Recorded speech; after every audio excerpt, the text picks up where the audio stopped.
I see the boy when I was 18 in Canada, wishing to be where I am right now. Wow. The pressure is obviously nerve-wracking, but somehow that pressure, you can make it motivation din eh. And that's how I always look at things. Ba't nga ba ako nandito? Kasi minsan you'll hate what you're doing. I mean, that's fine because you're tired. Minsan talagang gusto mo na sumuko, di ba? But I always promise myself, I will only continue to do this as long as I love doing it. Wow. Easy to? This is a hard question, huh?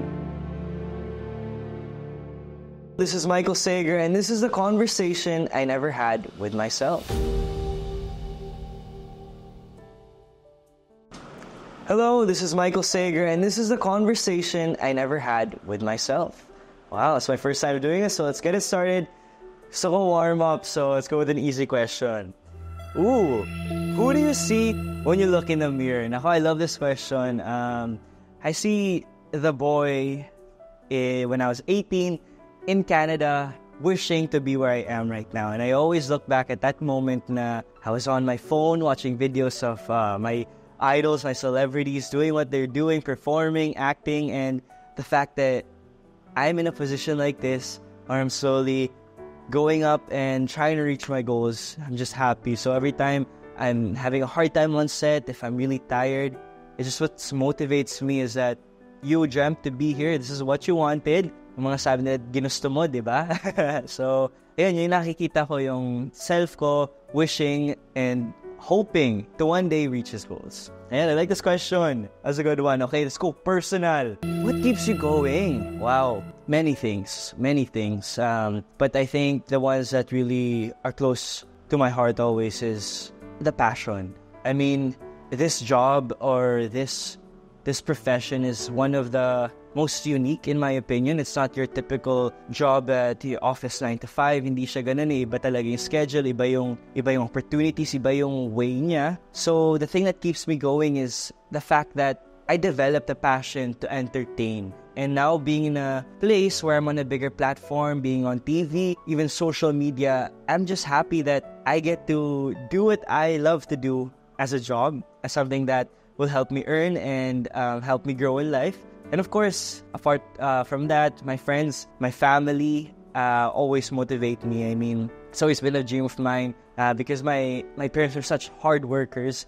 And I think that's where I really learned how to set yourself with a goal and work hard to eventually reach it. Is all because of my parents, my mom and my dad. Shout out to them. I don't know, parang masaya lang ako lagi pag I get to spend time with them when we're complete. And yeah, I just hope that I get to continue making them proud.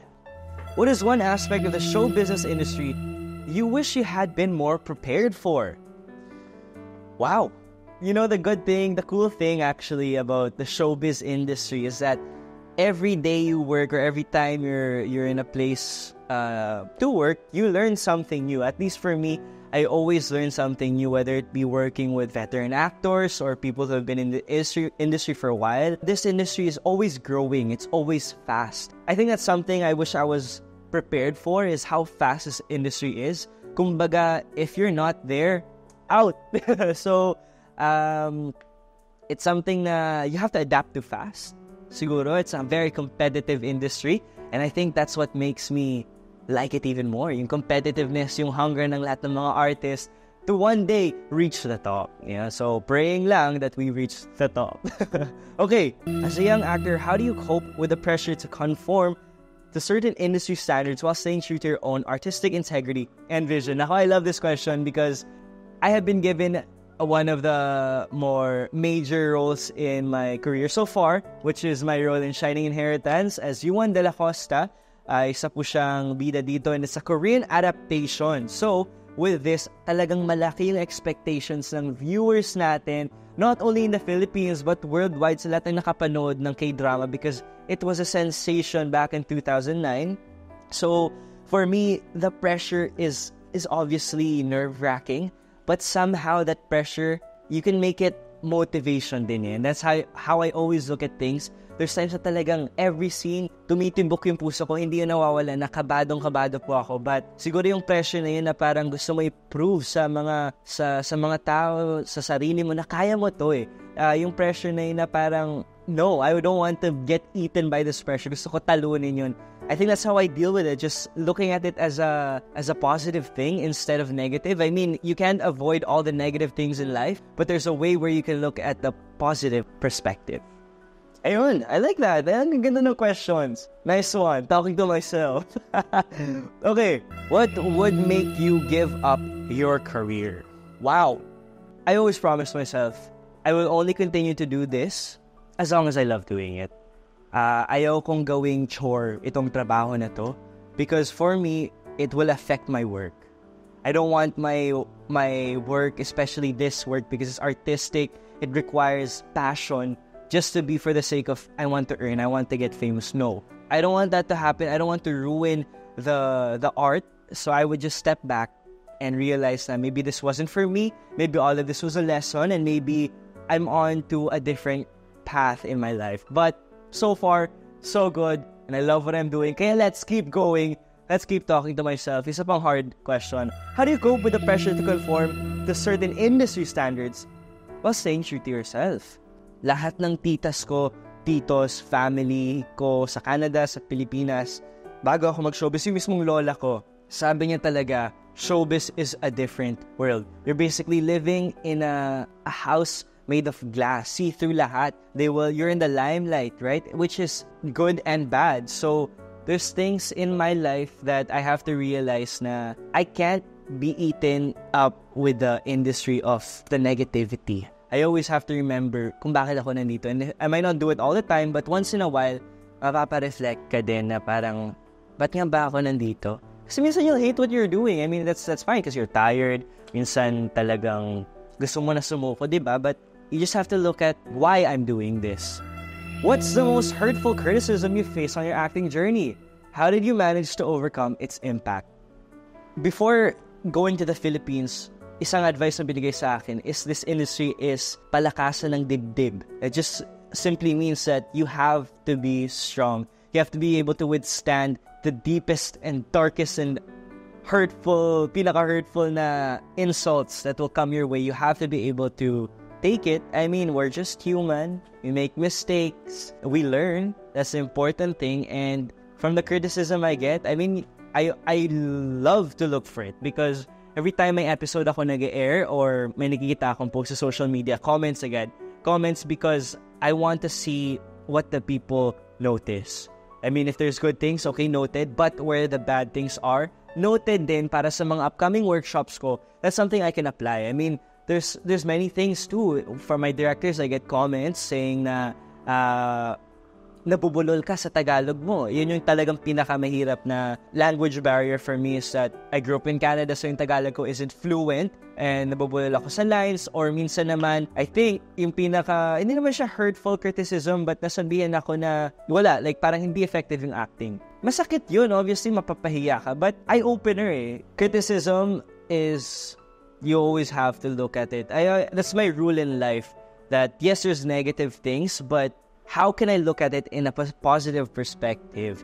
When something bad comes your way, it could also be a blessing in disguise. I mean, there's always reasons why things happen and eventually wow, ang galing ni Lord. Kasi mapapasabi ka lang ng ganun kasi you'll be like, that's why it happened pala. Kaya pala yung na-reject dito kasi merong ganito. Nangyari na talaga yun before, not just in showbiz, but there's times na parang when you get rejections, it's not rejections, they say it's redirection because if you're not meant to go that path, maybe this path is an even better path. Constructive criticism is always good. It's always good to accept it so we can grow as an individual. Oh, panis! Okay, let's go easy.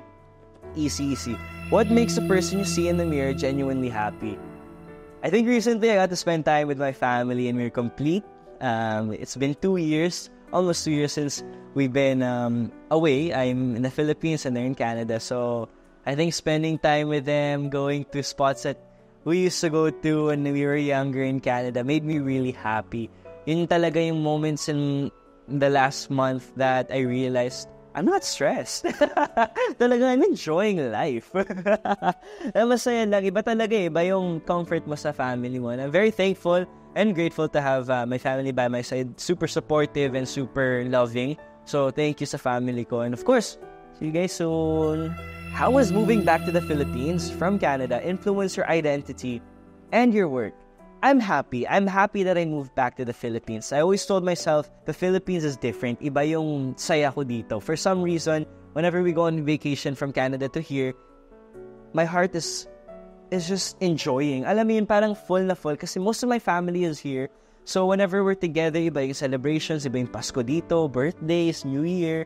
Kaya masaya ako and siguro that helped me become more open to my culture and traditions even more. I'm proud to be Pinoy and also Canadian. I mean, there's traditions in my Canadian life and of course sa Philippines na talagang I'm happy that I get to do both. Iba-iba yung natutunan ko from both countries and I'm still learning and growing of course, but yeah, it really helped me, especially in this work, because I get to learn so many new things, lalo na sa Philippines. And even sa language, like Tagalog, ang dami kong natutunan na mga malalim na words. Ayan, nabulan na naman tayo.